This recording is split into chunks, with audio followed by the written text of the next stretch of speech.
Hey guys, my name is Kevin Lay and today we're going to be talking about the best lightweight gimbal for mirrorless and DSLR cameras.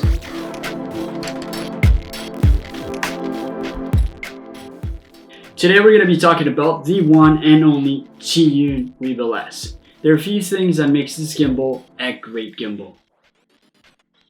Let's start with its weight and how compact it is. This gimbal weighs like nothing. It is roughly 926 grams, and comparing it with the DJI Ronin-S, which is a bigger and heavier gimbal, which weighs at 1.86 kg. So as you can see, basically the Weebill-S is a great gimbal for you if you're traveling a lot or if you just need to put it in a bag with limited space. But if you're looking to use this gimbal with bigger setups, just like cameras like the Canon 1DX Mark II or even cameras like the Red, I can tell you now that this gimbal is not for you.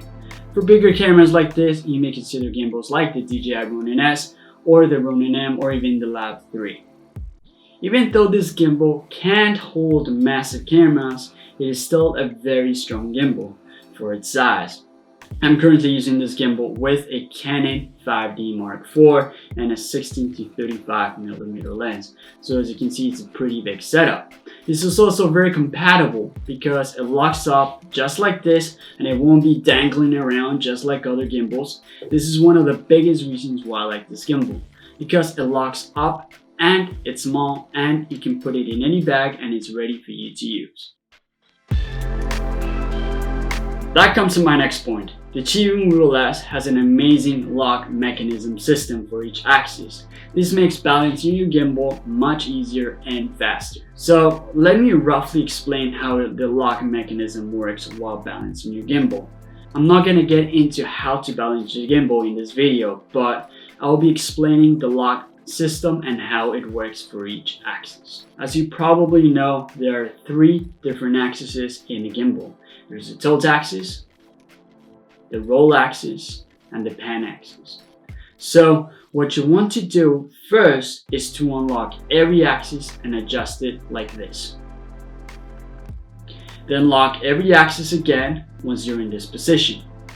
This will make it much more comfortable to place your camera to begin the process. Once the camera is locked in, you may begin to balance the tilt axis. Unlock the tilt axis and adjust that. Once the tilt axis is balanced, unlock the roll axis. Adjust that, then move on to the final axis, which is the pan axis. Unlock and adjust. Once that is done, you have a properly balanced gimbal and you're ready to start filming. So as you can see, the lock system makes it so much easier to balance your Weebill-S. Once you get the Weebill-S, it will come with 2 rechargeable batteries and its charger. Once charged, place the batteries inside the gimbal like so. The battery life in this gimbal is incredible. The runtime is at least 14 hours long and it will definitely last you a whole entire day of a shoot. If you're a videographer who's always on the go and all the time working with clients and non-stop shooting, these batteries are reliable and won't let you down the whole entire day. When using the Weebill-S, there are 5 different modes you may use while filming.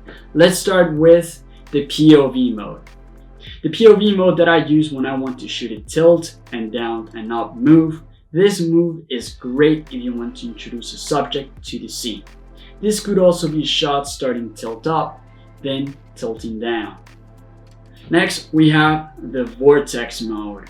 The vortex mode is a style that you normally see nowadays and it's a really cool effect. The go mode. The go mode is great if you're shooting fast moving objects such as fast-paced sports scenes. Next, we have the PF mode, which is also called the follow mode. This is the mode that I use 90% of the time. This mode works great if you film real estate or restaurant videos. The L mode, which is also called the lock mode, is usually used if you want to lock into a subject and the rest of the gimbal won't move at all. The advanced option allows you to change different settings right from the gimbal. This is so useful because you won't need to connect with the app to change your settings. Within the gimbal, you can adjust the speed of the joystick movement or how fast it responds in photo mode. This is key for all filmmakers that are always on the go and want to get that perfect shot every time.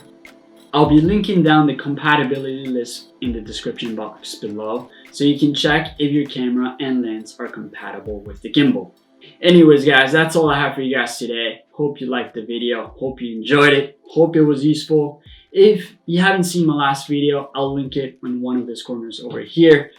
In that video, I talk about how to prepare for a client shoot. So if you're looking for tips or advice on this subject, make sure you check that video out. Until next time guys, live your dreams, stay passionate, and never ever give up.